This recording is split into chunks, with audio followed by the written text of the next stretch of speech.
Hi, I'm Hal Roberts. This is Bridge City News. Here's some of the top stories we've been following. The United Conservative Party will be holding a leadership review for Premier Jason Kenney. We will explain when the vote will be held. Medicine Hat's new mayor tells Bridge City News her plan to help diversify the gas city's economy. And this should be a great weekend to watch Comet Leonard. We chat with the Lethbridge Astronomy Society, which will explain the best time to view this special event. Your nation, your province, your southern Alberta. From the heart of Lethbridge, it's Bridge City News with Hal Roberts. Thanks so much for joining us. New research from the federal government suggests that the Omicron variant of COVID-19 is 3 times more transmissible than the Delta variant. Health officials say we should expect case counts in Canada to increase from around 3,300 to over 26,000 by mid-January. We must stay informed and vigilant, but we shouldn't panic. We know many of the layers of protection that work for any variant. If it's a more transmissible variant, you do have to be more careful when you are putting on a mask. Make sure it fits. Get the best quality mask you can get your hands on. Improve on ventilation. So when there's a more transmissible virus, we've just got to pay even more meticulous attention to the things that we know already works. I think that's the key. The Auditor General has found that Canada failed to adequately enforce border measures designed to keep international travelers from importing COVID-19 cases here into Canada. The auditor also issued another report that suggests government inspections of agricultural producers have failed to properly protect migrant workers from the virus. The Auditor General's report clearly outlines that despite our efforts, we fell short. We know that more must be done as we begin preparations for the upcoming agricultural season. And at the same time, the pandemic has further highlighted the systemic challenges and inherent inequities that exist within the temporary foreign worker program. This also needs to be addressed, and that work is ongoing. We are rebuilding the TFW program's compliance regime. The Auditor General's recommendations, which we accept, will guide this work. Steps have already been taken to improve the quality and timeliness of our inspections, reduce the backlog, increase resources, and better support our inspection staff. Whereas the Public Health Agency was unable to confirm whether travelers were observing quarantine obligations in 66% of cases in her first report, the Auditor General finds this was true in 37% of cases as of June 2021. That is still too much, way too much, but it also demonstrates a significant improvement. 4 Alberta doctors are suing Alberta Health Services. The physicians are facing termination, restrictions, and disciplinary action for standing against AHS vaccine mandates. To discuss this in more detail is Eva Chipiuk, lawyer with the Justice Centre for Constitutional Freedoms, which is representing the group, and she joins us now from Edmonton. Eva, what are the issues the doctors have with the provincial vaccine mandate? The reason they're suing is they are not comfortable with the science behind this mandate. In fact, they say it's not based on science. All of the science points to natural immunity being much more protective than vaccine-acquired immunity. And they just can't put themselves at risk and do something unscientific in their view, not medically sound. And so they've opposed it so much so that they're being terminated as of Monday. Disciplinary actions are following. They're taking quite a stand here because they really, really have a hard time with this. So Eva, what are you advocating for in the lawsuit? We're asking the court in the short term to tell AHS not to enforce the policy with these 4 doctors. So come Monday, they are out of a job, and we're on Tuesday in court, 10 a.m., asking the court to put a stop to this policy until we can hear the whole hearing, until we can really dig deep into the issues and figure out if this is worth firing these doctors. Thanks so much, Eva. Eva Chipiuk joining us from Edmonton. By the way, the injunction application is set to be heard in court next Tuesday at 10 a.m., and Bridge City News will be following this story to keep you updated. The United Conservative Party has announced it'll be holding a special one-day meeting in April for a confidence vote on the leadership of Alberta Premier Jason Kenney. Last month, a number of UCP constituency associations asked for a fast-tracked leadership review of Kenney. The requirement of 22 board resolutions to mandate the meeting was not met, but it will still hold the one-day vote in Red Deer on April the 9th. Premier Kenney has been facing internal criticism and falling poll numbers, mainly due to his handling of the COVID-19 pandemic. If he receives less than 50% support, he'll be out as party leader. There's been a lot of discussion in Alberta about more private health care to help alleviate surgical backlogs across the province. Dave Naylor is the news editor with the Western Standard, and he says something needs to be done right now to help Albertans. They've got to get these waiting lists down somehow. They've canceled 30,000 surgeries since COVID became an issue in the hospitals. So the only way to get that list down is a combination of public-private. Let the clinics open and run privately and bill the province. That way, people get in quicker to get their hip replacement. There'll be people screaming about the end of universal health care and it's against the Canada Health Act, but something has to be done. Catch the full interview with Dave Naylor from the Western Standard and BCN's Jeanette Rocher coming up after business news. Lindsay Clark is the new mayor of Medicine Hat. She beat the incumbent Ted Clugston, who is seeking his third term, by more than 4,600 votes. We recently asked Mayor Clark what her plan is to help the gas city diversify its economy moving forward, to not put all of their eggs into the energy basket. There's very exciting things happening in the carbon capture arena and in the hydrogen arena. And the city of Medicine Hat is actively exploring these potential new revenue streams. And also with carbon capture and hydrogen, you have that added benefit of having the environmental benefits from that as well. Mayor Clark will also discuss how her city has been dealing with crime, poverty, and addiction issues. That interview is coming up in the second half of our program. Our province's education minister says Albertans were outraged to learn that the Alberta Teachers Association did not report the results of an internal investigation that revealed horrific instances of one of its members abusing students. Adriana Lagrange says the ATA failed to protect students from a predatory teacher and that the ATA can no longer act as the investigator and prosecutor for complaints against its members. They chose to solely rely on a disciplinary process that recommended only a 2-year suspension for admitted child abuse. We will never know what the results of a full, timely criminal investigation could have been. Unfortunately, this episode clearly demonstrates that the ATA failed to protect students from a predatory teacher. We took steps to begin addressing this with the Students First Act. This new legislation brings in several measures to make the teacher disciplinary process more transparent. However, after learning the disturbing details of this case, and I do mean they are disturbing, I realized more needs to be done right now, and that's why I'm taking the following steps. First, I will bring forward an order in council to immediately implement the provision in the Students First Act, which requires the ATA to notify the registrar at Alberta Education of all complaints about their members when they are received. Second, I have directed my department to begin drafting legislation for the spring that will separate the teacher disciplinary process from the ATA's mandate and functions.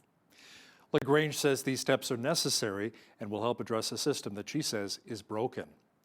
Here in Lethbridge, there was some big news from the annual Education Results Report, which was recently released.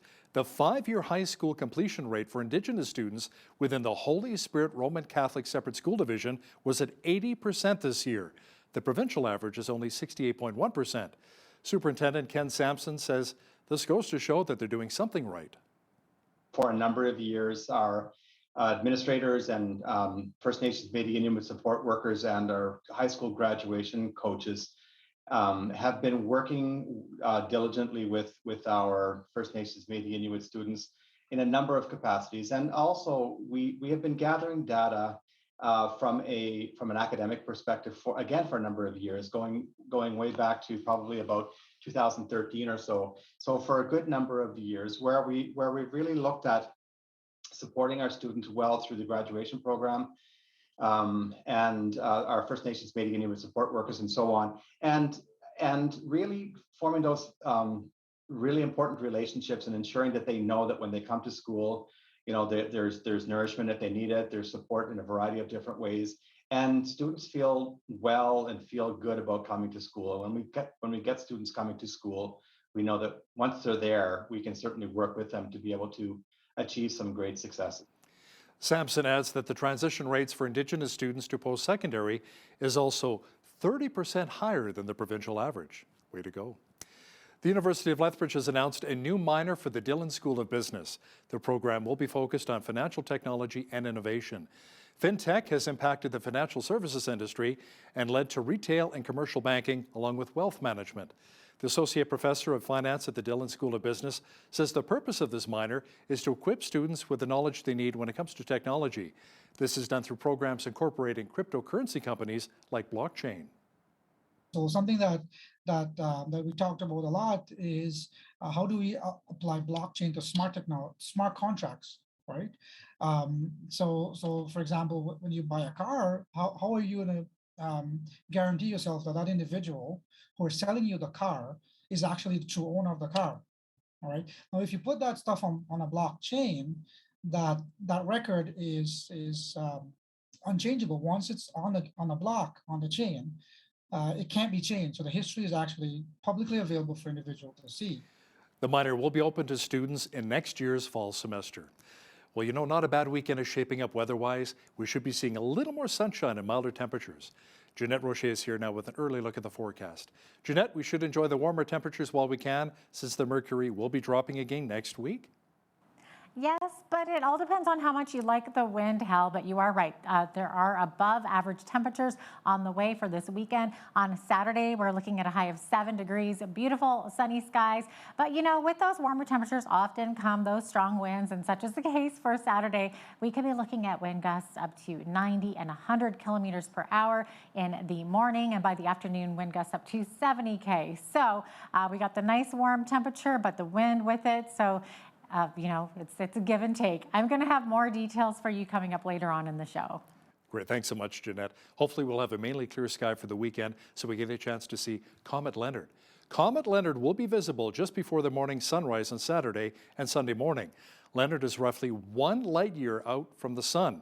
Now, the president of the Lethbridge Astronomy Society, Tom Anderson, says the comet will be traveling 160,000 miles an hour or 257,000 kilometers an hour. Comet Leonard is approaching the sun, and what it's going to do is it's going to go behind the sun, and then it's going to head on out of the solar system. It is visible in the morning sky, so you have to be out there in the early morning, just before sunrise, and looking towards the eastern horizon, and you will probably need binoculars. It's not a very bright object, so you're going to have to do a bit of hunting to find it. Anderson says even though Comet Leonard appears close to us to the naked eye, it's still about 21 million miles away. Wow. The Stack to Sack Hunger Day is ready to reel in large amounts of food for Albertans in need. On December 12th, you can drive up to the Alberta Motor Association building in Lethbridge and pop your trunk to allow for volunteers to grab the donations for our local food banks. The AMA says there are over 116,000 people who rely on food banks in the province each and every year.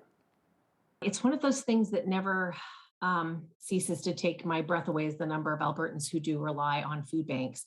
And, you know, that the number's gone up 30% since 2019. And so, you know, when I'm talking to my own team, it's like these aren't strangers, these are our neighbors. You know, they may live on the street, they may be people that you know. And food banks, you know, need donations year round, but particularly during the holiday season, they struggle to keep up with demand. And so whatever we can do to help is really, really important. The AMA puts on its Fill Our Fleet campaign each and every year. Since 2009, the organization has raised over $767,000 for food banks across Alberta, along with over 190,000 pounds of food. Lethbridge bull riding fans are set for a wild ride on the weekend of February 11th of next year. The Professional Bull Riders Canada Elite Cup Series will make its way to the NMAG Centre in Lethbridge for the PBR South Country Co-op Showdown. Jason Davidson, the general manager for PBR Canada, says it takes a certain degree of skill, for the bull riders to stay on for 8 seconds while a 2,000-pound bull tries to buck them off. Not only does it take a very fit person, but I think a mentally fit person to be a professional bull rider. And because there's hills and valleys in all sports, you know, everybody goes through slumps, and bull riding's no different. So the fortunate thing about Lethbridge on our timing is we're the second event of the 2022 schedule. So everybody's fired up. You know, they all have dreams and aspirations of putting on that 2022 PBR Canada National Finals gold buckle at the end of the season. 25 bull riders will be competing for $25,000 worth of cash in the event. The Alberta government says 4 hunters have been fined for their part in poaching a caribou northeast of Athabasca. Caribou is a threatened species. Officials say Jules Contant pleaded guilty to the wildlife charges, was fined $10,000 and received a 3-year recreational hunting license suspension. 3 other men also pleaded guilty to various charges and were fined $2,500 each with 1-year suspensions. The service says the hunter who shot the caribou thought it was a moose, even though he didn't have a license to shoot a moose.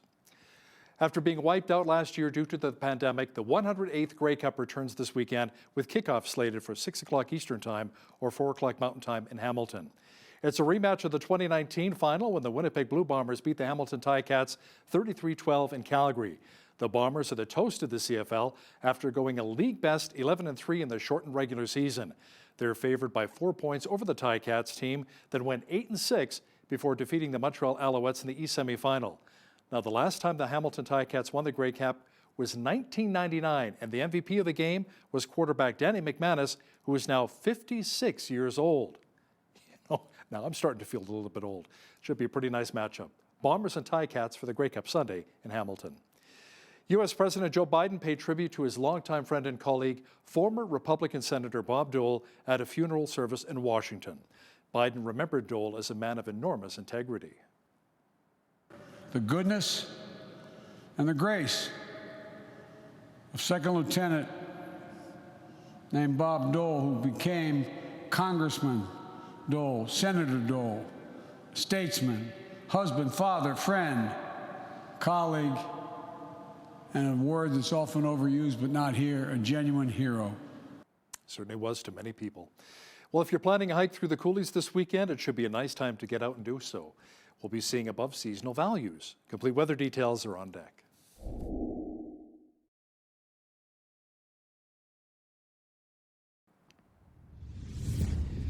We should be seeing some mild temperatures this weekend in southern Alberta, above the norm for this time of year. Jeanette Rocher is here now with a complete look at the weather forecast. Jeanette, as the meltdown continues, it may be a good time to stock up on more windshield washer fluid? Yeah, it most certainly is, Hal. I know I, for one, have been using it like crazy, probably even more so this weekend as the meltdown continues. Look at that temperature for tomorrow, 7 degrees the high, sunshine. But be forewarned, we're looking at Chinook winds, very strong ones at that. We're looking at 90 to 100 kilometer per hour winds in the morning, up to 70K in the afternoon. So it's going to be a windy one tomorrow. Sunday, mix of sun and cloud, 2 degrees the high. Then that temperature is going to drop next week. Look at that, -5 on Monday, dropping all the way down to -13 on Tuesday. Flurry activity beginning Monday evening, going right through Tuesday and Tuesday night. We're looking at a high of -8 for both next Wednesday and Thursday with a mix of sun and clouds. So we're going to see that temperature drastically drop below seasonal average. Average right now for this time of year, 0 degrees, -11 the average low. 16 was where Lethbridge was at back in 1939, and in 2000, chilly -33. 8:18 is when the sun rose this morning and sunset this afternoon, 4:31 p.m., giving us 8 hours and 13 minutes of daylight. We're about 4 minutes shorter of a day than we were yesterday, if you can believe it. Okay, so strong periods of wind in Victoria expected tomorrow, and rain activity. 6 degrees the high, 5 degrees the high tomorrow in Vancouver. Heavy rains expected this evening and showers tomorrow. Edmonton looking at flurries beginning tomorrow afternoon, 3 degrees the high there. 4 degrees in Calgary with sunny skies, but 80 kilometer per hour winds there. In Saskatoon, sunshine and 2 degrees. Same thing for Regina as we're looking over to our friends in Winnipeg. We're seeing sunny skies there with a high of only -4. Looking to Toronto, looking at heavy rains at 10 to 15 millimeters of it. Could see a possibility of a thunder shower tomorrow afternoon as well, high of 15. 10 degrees the high in Ottawa, looking at showers there. Montreal under a freezing rain warning there, 7 degrees the high. Looking at possibility of freezing rain also in Fredericton tomorrow, 1 degree the high. Halifax, showers, 11 degrees, 6 degrees the high in Charlottetown. Could see some freezing rain there as well. St. John, Newfoundland looking at possibility of flurries or shower activities, high of 2 degrees. So there you have it. That is your weekend forecast. Stats Canada says the ratio of Canadian household debt to income rose to 177.2% in the third quarter. That compares with 176.7% in the previous 3 months. That means Canadians on average owed $1.77 in credit market debt for every dollar of household disposable income. StatsCan says the ratio was pushed even higher as households added $45.9 billion in mortgages and $5.7 billion in non-mortgage loans on a seasonally adjusted basis. Overall, household credit market debt rose 2%, while household disposable income gained 1.7%. A policy advisor at Clean Energy Canada says Ottawa needs to move quicker to create and enforce sales quotes for electric vehicles. The Trudeau Liberals will be launching a consultation on how to do that soon. BC and Quebec have consumer rebates that they offer. You can get a rebate to install home charging at your home. And they've also got this policy in place that requires automakers to sell EVs in those provinces. So, at this point, 1 in 10 new cars are electric in those 2 provinces.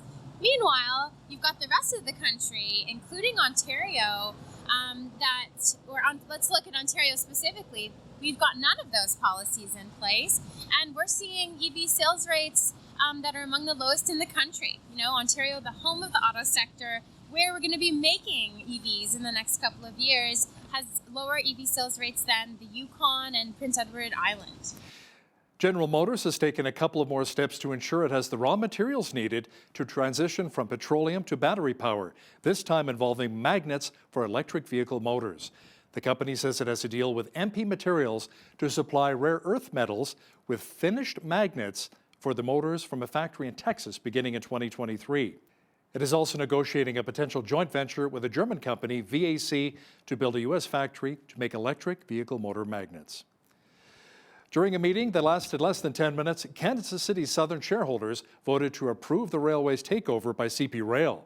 The $31 billion deal clears the way for the creation of the only single-line rail network connecting Canada, the United States, and Mexico. CP expects the deal, which also changes its name to Canadian Pacific Kansas City Limited, to close on Tuesday. Now, here's a look at today's markets. The TSX was down 34 points in the day to 20,891. The Dow was up 216 points to 35,971. The S&P 500 was up 44 points to 4712, and the Nasdaq was up 113 points on the day to 15,631.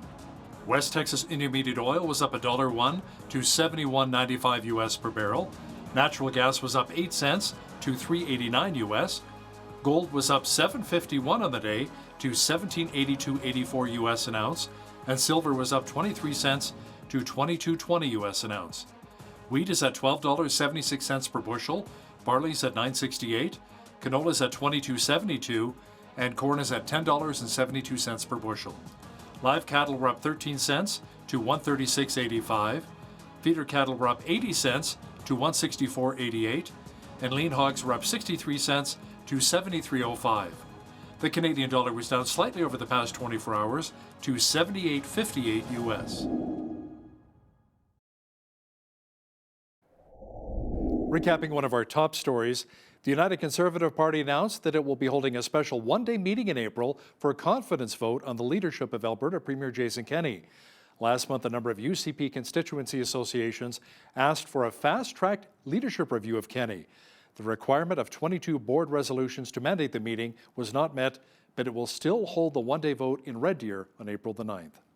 There's been a lot more talk of increased private health care in our province to deal with the backlog of surgeries. Dave Naylor, news editor with the Western Standard, will have details for us in just a moment.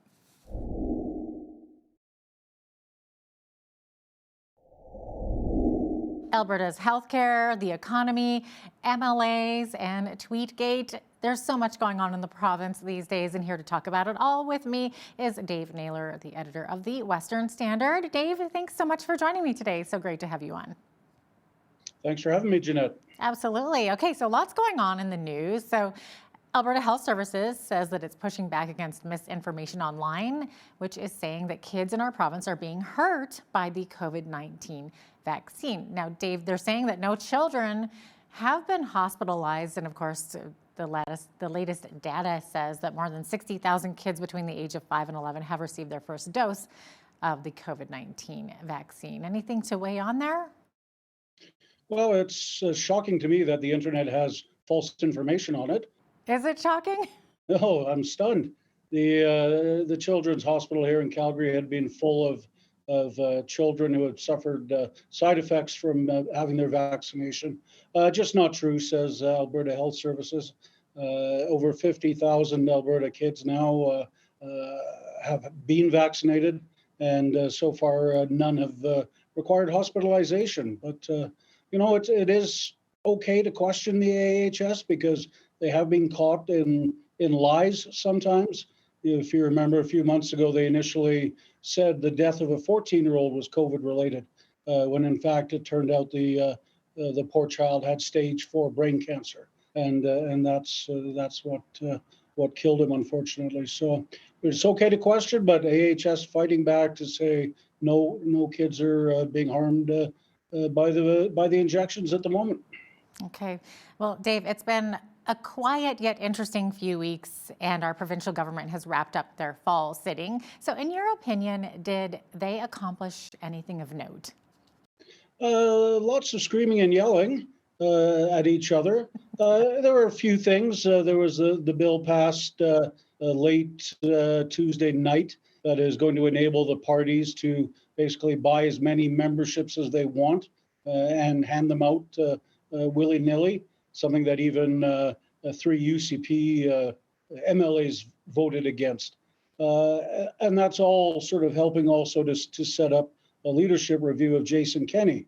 We learned last night that the UCP board has rejected the demands of 22 constituency associations. They're not going to hold the leadership review before March, and they are not going to have a 1 vote per party member ballot. Instead, it's going to be an in-person ballot, and you have to pay to attend.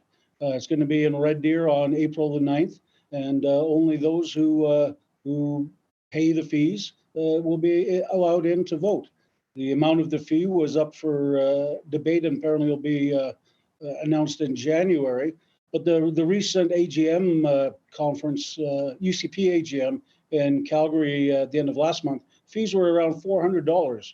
So it's not cheap, but it will apply or will help the Kenney Group, who will be organizing through political action committees, PACs, to buy memberships and hand them out to basically whoever they want. Okay, so Dave, what's your take on the path forward for Jason Kenney and the UCP? It's all going to depend on the economy, Jeanette.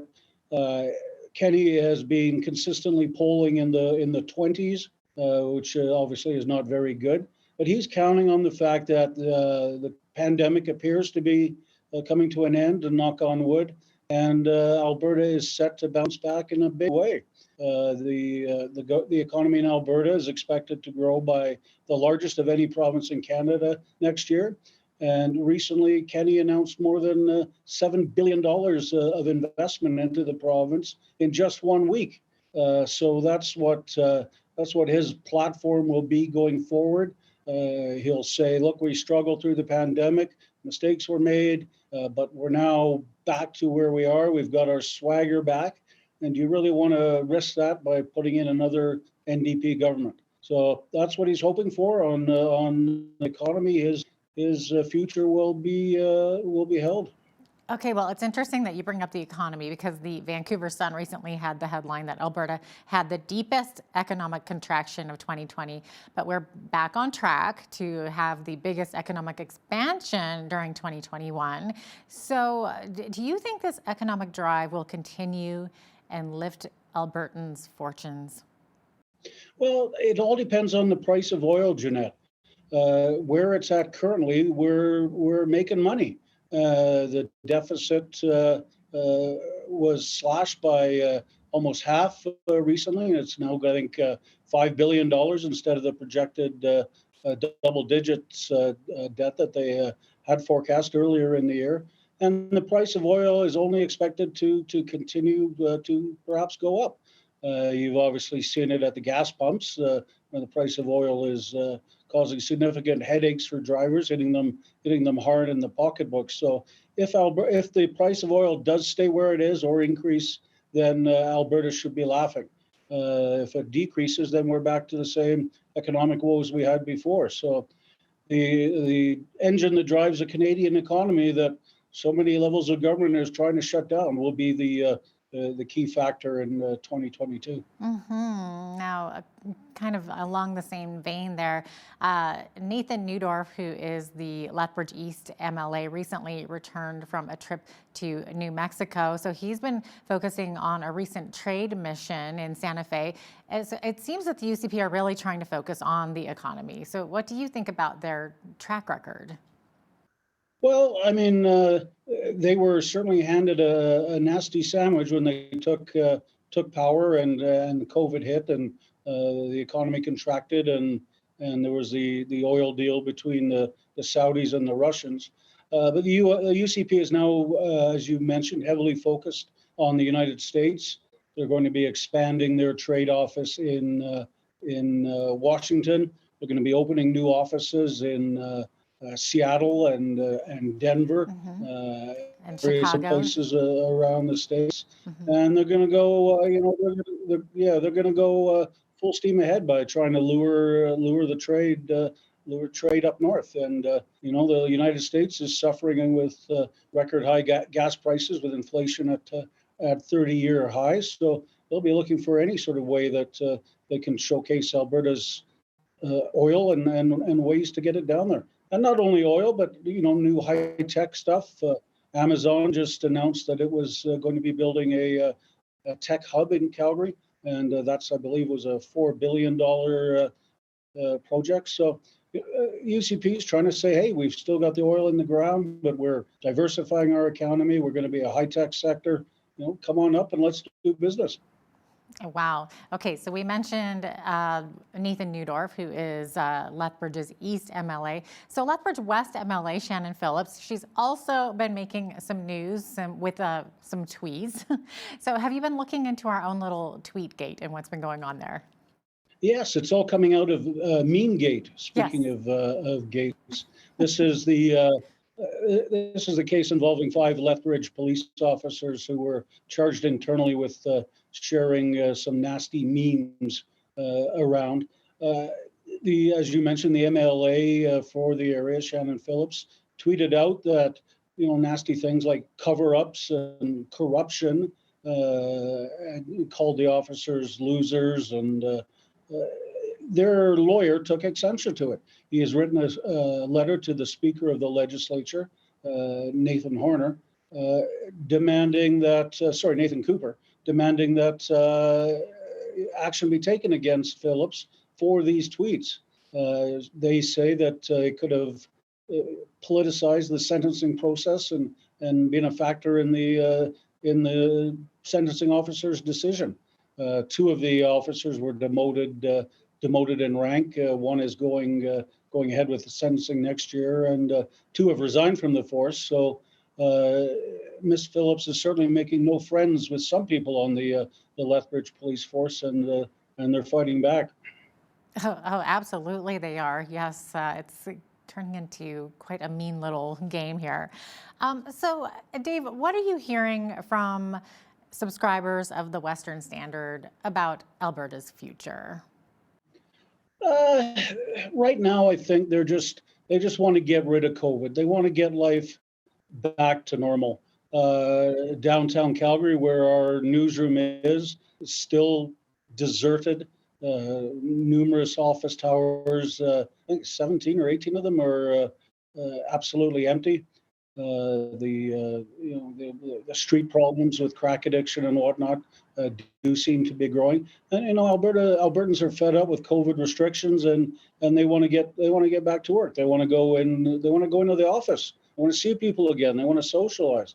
So I think for the most part, the end could be in sight. We could see it peering around. And I think everybody's just wants to get this next 3 weeks over with, get into 2022 and start focusing on a new beginning and get the economy going again. I think overall people are feeling fairly optimistic. They just want to get this year behind them. I can't believe that 2021 is already coming to a close. I mean, 2020 went by so fast and now 2021's gone. Like, let's hope that 2022 is much better. What signs of a turnaround are you seeing for Alberta? Well, just the announcements that Kenny made over the last 3 weeks, the Amazon announcement, the hydrogen announcement for Northern Alberta. These are firms that are showing that they're willing to invest billions and billions of dollars into the Alberta economy. Jeff Bezos didn't become the biggest gazillionaire in the world by being foolish with his money. Amazon are filled with smart people, and they obviously studied this setting up shop in Calgary. They studied it hard, and they made the decision to come here. So when you see corporations like Amazon investing in the province, it does give one hope for that they're leading the charge, and when others see Amazon coming in, they too will follow. There's been a lot of resistance to government mandates this past year. Do you think that there will be a lifting of the Vax Pass, or is this our new future, our new identification? Well, I think for the foreseeable future, where this is something that we're going to have to live with. Kenny made in a press conference with reporters yesterday, he said the government is now looking at maybe loosening up some of the home restrictions that limits the number of household people you can have in for Christmas dinner. So they say they may look at loosening that. But when you look across the pond in Europe, Omicron is causing chaos. England is bringing back lockdown restrictions that they thought they had gotten rid of. Netherlands is bringing in restrictions. Italy and Austria and Germany are all looking at making vaccines mandatory. So normally what happens in Europe takes about 3 weeks to get over here. We've had, I think, a dozen Omicron cases in Alberta and several in various other provinces. So you get the sense that that wave is next to hit us. I think that'll be the fifth wave. Right now, Albertans seem to be listening to the message. They've kept the number of infections at a reasonable rate, between 200-300 or so. ICU hospitalizations are down into the 70s. So that's a long way away from where we were 2 months ago. The good thing about Omicron is that all the experts seem to think, even though it's more contagious and it's more easy to catch, the symptoms are less mild. So if we do get hit by another wave, hopefully it doesn't fill the hospitals like the fourth wave of Delta did. So I think, a short answer, I think we're stuck with the passports and those type of restrictions well into next year. For sure. And then one last quick question, Dave. Do you think that we'll see more private healthcare coming to Alberta between now and the next election? I think it's probably inevitable, Jeanette. They've got to get these waiting lists down somehow. They've canceled 30,000 surgeries since COVID became an issue in the hospitals. So the only way to get that list down is a combination of public-private. Let the clinics open and run privately and bill the province. That way, people get in quicker to get their hip replacement. There'll be people screaming about the end of universal health care and it's against the Canada Health Act. But something has to be done because, the people who are complaining on one hand will not tolerate a 3-4 year wait for an artificial hip on the other hand. So I think it is coming in. Yeah, let's just hope that there's enough doctors to cover all the demand happening right now, because we have such a massive doctor shortage happening in the province there. Dave Naylor, editor of the Western Standard, thank you so much for joining me today. My pleasure, Jeanette, anytime.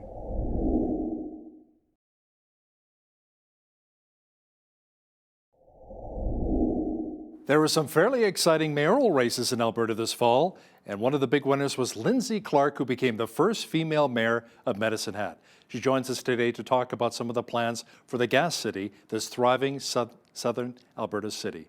Mayor Clark, welcome to Bridge City News.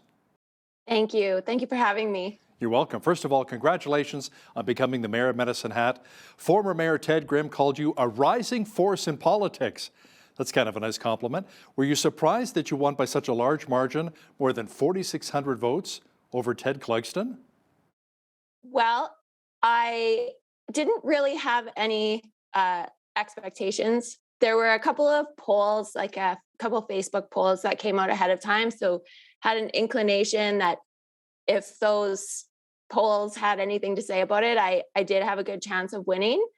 But certainly felt very blessed and overwhelmed to have seen so much support from the community. So Mayor Clark, what was your motivation for running as mayor for the gas city? Yeah, I really wanted to work towards restoring the good governance in the city, or augmenting it, building on the good governance. So transparency, accountability, and public participation. So those things are really important. And I want to make sure that our city government is acting in a way that's consistent with our community's values. And so I felt like we were drifting away from those a bit. And I really wanted us to realign. Now, Mayor Clark, Medicine Hat, like many other cities, has dealt with suicides. There have been a lot of depression and anxiety during the COVID-19 pandemic. What's the plan moving forward to help those with mental illness? How will you be working with the province to address this issue? Yeah, we need to build a really strong relationship with our provincial government, both the politicians and the staff that work so hard in their jobs to serve our province. And then as a community where these issues really, this is our cities, our towns, our counties, that's where the people are, and they're the ones that are affected by mental health and substance use. So ultimately, we need to work together as a community to make sure we're not leaving anyone behind, to make sure that we're connecting with each other, to build problem-solving approaches that include business and our local community partners and the Alberta government and the city and all the stakeholders, really. So everyone gets an opportunity to contribute their ideas, propose solutions, and have their concerns addressed. Now, many cities also have a lot of challenges when it comes to addiction issues, crime, and poverty. Is the City of Medicine Hat going to be doing things any differently to bring solutions to these problems? Similar idea with bringing together all of the stakeholders so that everyone's connected with the solutions. So business, it would be a stakeholder. Obviously, our community organizations who are already doing excellent work in these areas would be stakeholders. Our people in our community who have suffered with substance use, or who have family members who have suffered with substance use or maybe passed away from it. We need to be engaging all of these people, bringing all of us together to come up with solutions together. Now, a big issue that came up during the municipal election campaign was the controversy over the city's process to contract out Invest Medicine Hat. Can you share a little bit about what you felt was wrong with the way that was handled, and as well what you plan to change with the process moving forward? Yeah, this was a big issue during the election. my concerns were with the process that was used and whether it was fair, whether it was going to get us the best deal as a city, whether we were doing the right thing at the right time. So a new council was coming in, and it was a 10-year contract, and it would have precluded the new council from having a say on those very important economic development issues.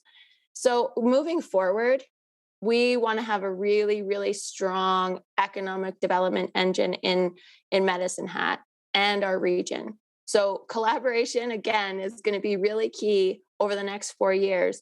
Our regional partners and Medicine Hat have to work together to make sure that we're making economic development decisions that are good for Southern Alberta.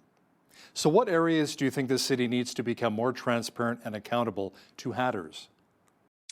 Overall, there's certainly some things that aren't necessarily pertinent. Like you can't. It's a balance between flooding people with information, and just giving people information that they need to participate in policy making, decision making, and holding the government accountable. It's easy to kind of overlook. Sometimes it's not even about, we're withholding this information. It's just there's not an active engagement with the community. It's not constantly on your mind. Like, we need to be transparent. We need to be accountable to our community. And so we need to focus on that over the next 4 years. Everything needs to be questioned. Why are we not disclosing that? Should be a question we're always asking. Now, Medicine Hat has long been viewed as a city that is dependent on oil and gas. When I lived in Medicine Hat, it was wonderful too, because I get my gas bill during the winter months, it'd be like $20-25. I'm like, this is amazing, this is incredible. But moving forward, especially as a lot of cities are moving towards more green technology, what are your plans to diversify the economy in Medicine Hat? So we need to develop an economic development strategy, which includes an industrial cluster study, and of course, business retention and economic development. Business retention and expansion and workforce development. I've said that acronym so many times, but sometimes that still trips me up. So overall, having that long-term strategic plan that understands what the gaps in your economy are and where you need to improve to allow businesses to be more successful in your community helps us to make decisions now. And so part of that would be, for example, there's very exciting things happening in the carbon capture arena and in the hydrogen arena. And the city of Medicine Hat is actively exploring these potential new revenue streams. And also with carbon capture and hydrogen, you have that added benefit of having the environmental benefits from that as well. So in addition to that, we need to, as a community that owns its own electric generation and distribution, we want to be making sure that we're resilient through the energy transition. And that's going to include bringing some renewables online, having a really diverse mix of renewable resources renewable energy in our community, and offsetting looking for more ways to offset our carbon. Now, there were some reports recently that the British government was planning to reduce the size of the Suffield military base just outside of your city, Medicine Hat, which of course would affect your economic outlook. Do you have any updates on that for us?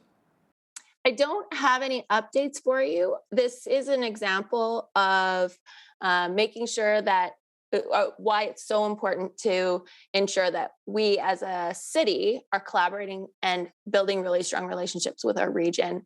It showed us, it reminded us that we succeed and fail as a region. Now, Mayor Clark, I understand the Medicine Hat City Council will be cutting the overall budget again this year, but you'd also like to keep some of the local recreation facilities going, hopefully in their current neighborhoods, without necessarily having to build new facilities on the edges of the city. How doable or achievable is this while you're reducing funding? Well, we have a Parks and Rec master plan coming forward to council early next year. What that's going to do is tell us a little bit more about what the state of our current recreation facilities are. And it's going to help us to make some decisions going forward. The livability of our neighborhoods is essential. That is our community. It's made up of neighborhoods. And so we need to protect that livability. Going forward, we do have to balance finances with what we may want. But overall, it is about prioritizing. We need to, once we do our strategic planning, we need to take a look at what are the priorities for our city. And that's going to help us to direct resources going forward. When I lived in Medicine Hat as well, I covered the big floods in 2005, and I spoke to a lot of people in the flats, the neighborhood in the flats in Medicine Hat, saying, why are you still living here? You know, you guys get flooded like every 5 or 6 years, because we love the neighborhood, we're not going anywhere, but then they always get flooded out.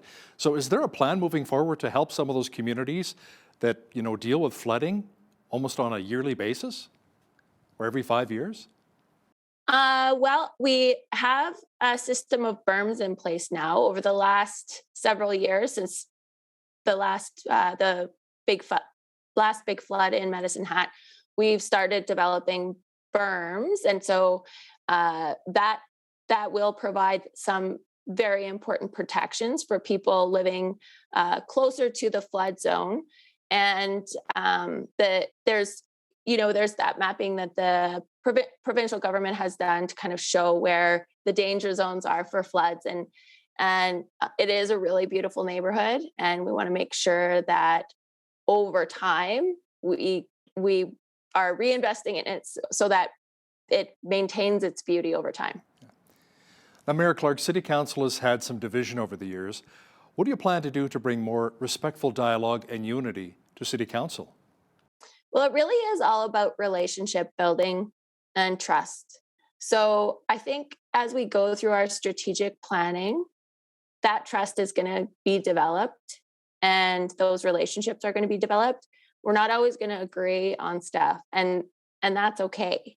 I think if you have the expectation that you'll never disagree with someone, you're setting yourself up for disappointment. So we're expecting that we'll disagree and just acknowledging like, okay, so we are going to disagree. How do we want to deal with that so that we are dealing with it in a really positive way?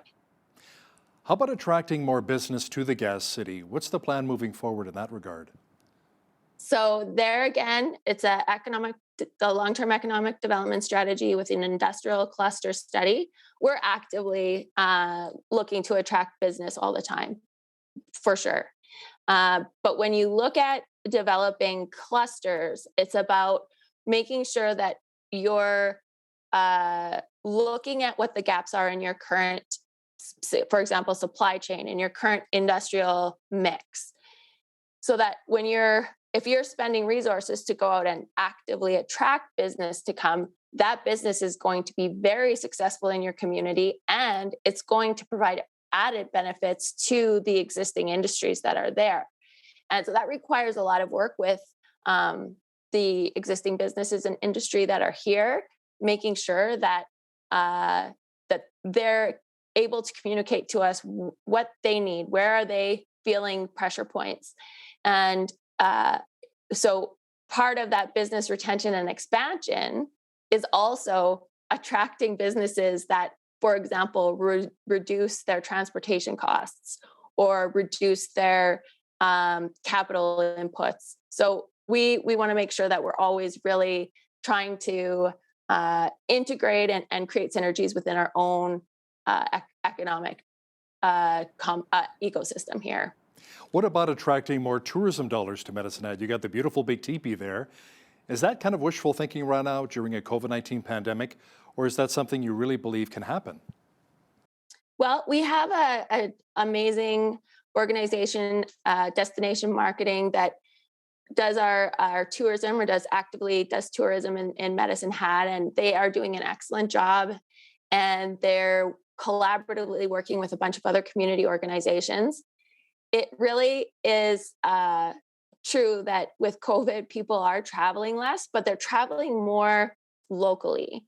And so that proposes some opportunities here. We have excellent mountain biking trails here. So it's an outdoor activity that you won't necessarily, anyone can go outdoors with COVID, like in the COVID pandemic. So we want to be actively thinking about where it is that we shine, and we do have opportunities.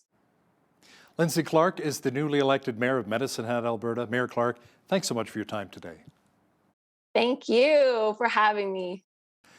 On behalf of all of us here at Bridge City News, I'm Hal Roberts. God bless, and thanks for watching.